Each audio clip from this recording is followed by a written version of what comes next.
In the annals of suburban nightmares, I hold what might be a twisted world record, having my house bulldozed by a homeowners association I never even joined. It all kicked off with an innocuous beige envelope stuffed in my mailbox, the kind that screams trouble before you even slit it open.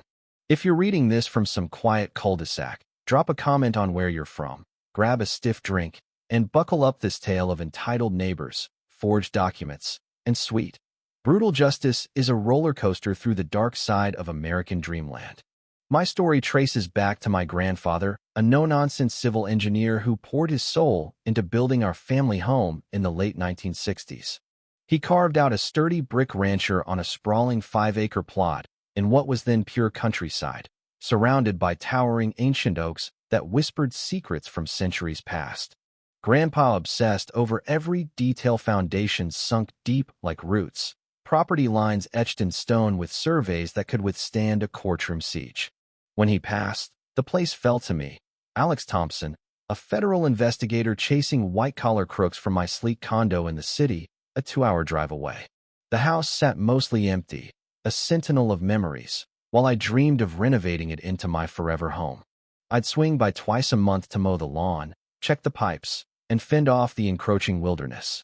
Trouble brewed when the neighboring 100-acre farmland got gobbled up by developers, sprouting into a pretentious subdivision called the Meadows at Whispering Pines, a name dripping with irony for the chaos it unleashed.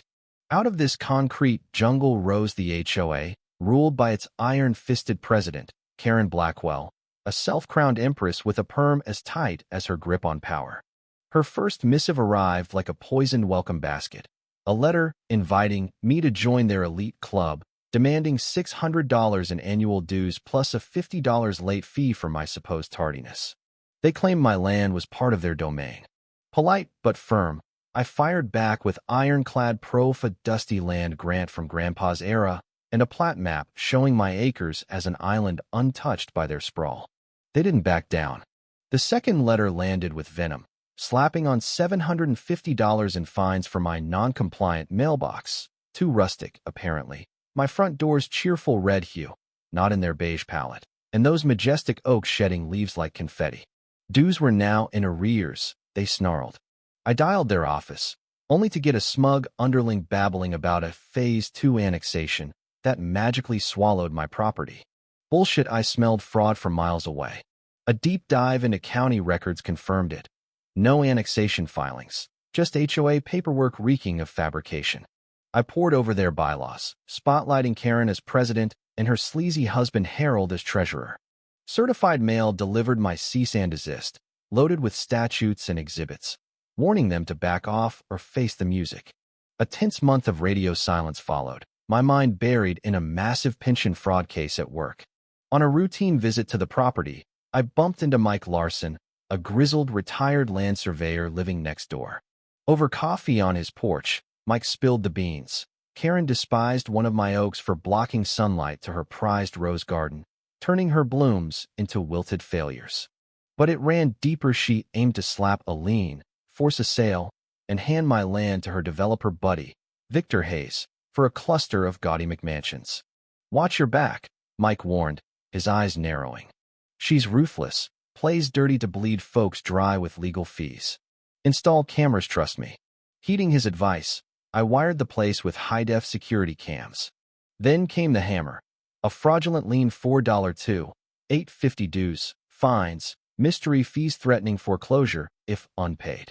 My lawyer, Emily, a shark in heels, laughed it off as pure fiction.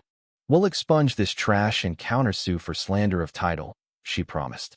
But bureaucracy dragged on, and work yanked me abroad for depositions in Switzerland, leaving the fight simmering. The nightmare peaked with a frantic text from Mike.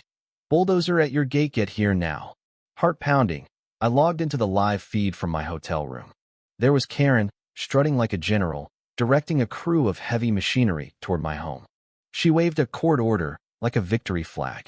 I blasted calls to the sheriff and Emily, but time zones betrayed me. By the time authorities stirred, it was too late. The house was rubble, ancient oaks splintered, my grandfather's legacy flattened. A smug sign staked the ground. Future site of Pines Estates expansion. Emily confirmed the order was a forgery, bogus case number, phony judge's scrawl, counterfeit seal. Outrage boiled in my veins. This wasn't just property damage, it was war. Back stateside on emergency leave, I launched a scorched earth counterattack. Emily spearheaded the civil suit, demanding $10 million for destruction, emotional torment, and punitive smackdown. Meanwhile, my federal badge opened doors for the criminal probe-I'd lead it myself, turning the tables on these suburban tyrants. Documenting the wreckage like a crime scene, I grilled Mike for intel. Karen and Harold were drowning in debt from Harold's failing car dealership. Victor needed my land to grease a shady development deal. The HOA board, including the spineless Coopers, were in on the conspiracy, skimming funds for kickbacks. Evidence piled up like kindling. I cornered the demolition boss, Tom, at his yard, shoving the forged order in his face. Sweating bullets, he confessed to a fat cash envelope from Carreno Questions Ask Dan, signed an affidavit on the spot. Next, I crashed Gary's dealership, spotting telltale signs of embezzlement in his sloppy books. A call to a DA buddy laid out the felonies: fraud, forgery, conspiracy, maybe even mail and wire fraud crossing state lines. We orchestrated the climax at the next HOA board meeting, where I'd request speaking time. The room buzzed with oblivious residents as I took the podium, projector humming. Slides flipped. Pristine photos of my house, the plat map debunking their claims, escalating letters, the lien sham, the demolition footage with Karen's smug grin, and Tom's damning affidavit. This isn't oversight, I thundered, voice echoing. It's a criminal syndicate. Fraudulent annexation, forged court orders, embezzled dues funneled to personal debts and bribes. Gasps rippled as I flashed my federal ID. You're looking at federal charges, racketeering, anyone? Chaos erupted. Karen shrieked denials. Harold bolted for the door. The Coopers paled like ghosts. Right on cue, cops stormed in, cuffs clicking on Karen, Harold, and the Coopers. Victor got nabbed later at his golf club, mid-swing.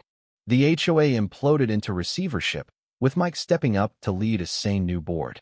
My civil win netted a hefty settlement enough to rebuild Grandpa's dream house, modernized with steel reinforcements and fortress-level security, right on the original footprint.